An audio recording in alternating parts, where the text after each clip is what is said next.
We've been talking Big 12 football each and every week with Chris Ross from Land Grant Gauntlet. So you can just go to thelgg.com and you'll be right there to talk and enjoy Big 12 football coverage with Chris and the rest of the crew. Chris, how you doing today? I'm doing fantastic. I could not have asked for a better week 2 for the Big 12. You just couldn't wait for this discussion, could you? I really could not.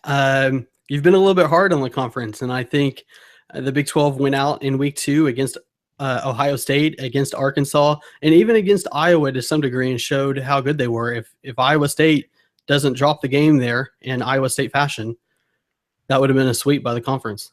Things do change. I do understand that things change, and I've only been hard on the conference because other people have been hard on the conference, not meaning other analysts, but other teams have been really hard on the Big 12, and the Big 12 has not performed well, and I have just rated it based on what I've seen. But yes, so Oklahoma has what we consider right now to be the best win in the country because of the team they played and because it was on the road.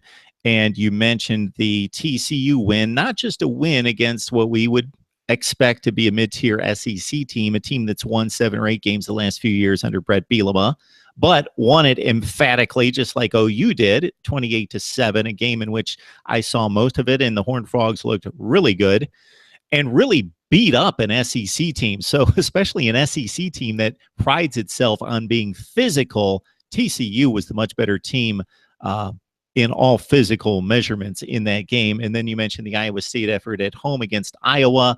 Iowa expected to win 7 or 8 games in the Big Ten, be a mid-tier team as they typically are, if not a little bit toward the upper echelon of the Big Ten.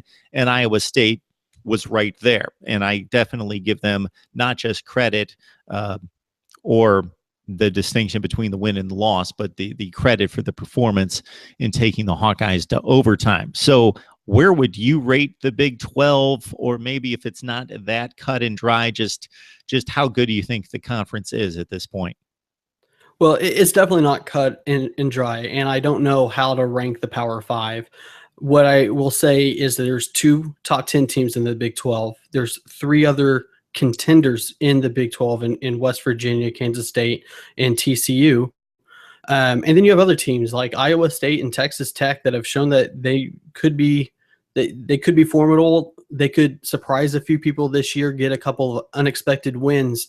So I think the Power 5 or the Big 12 is every bit as good as any other Power 5 conference out there, save maybe like, the ACC is very good, at the top and stuff like that. But the Big 12, 2 top 10 teams, 2 more in the top 25, a couple more lurking kind of right there receiving votes. So for the majority of the conference, things are looking pretty good. This is what I'll definitely say. I don't know that the Big 12 is as good as the other conferences, but it has played at least as well as the other conferences. And that's all we have to go on.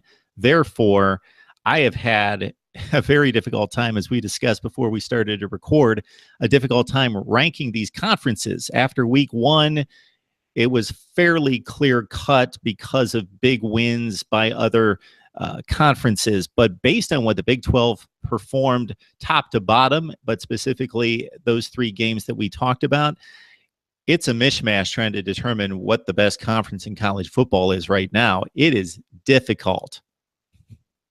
Yeah, things are pretty even. I mean, it's week 3, so we have a very limited kind of what we've seen so far. We've only seen 2 weeks of play. So ranking the conferences at this point might not be very productive, but I think it just shows that the strength across all the Power 5. The Big 10, very good. The SEC, really good at the number 1 position. I don't know about anything behind it. The ACC, talented across the board. That they got several teams that can contend, look very good, and we're going to get a couple matchups this week that will help clarify things a little bit with Oklahoma State at Pitt and Baylor at Duke, although I'm not expecting big things out of Baylor in that one. But then you have Texas on the road at USC. Again, kind of a bad matchup for the Big 12 based on where those two teams are at right now. And then Arizona State at Texas Tech. That'll be a good one. And then Kansas State at Vanderbilt. So a lot of games coming up that will help kind of measure where the Big 12's at.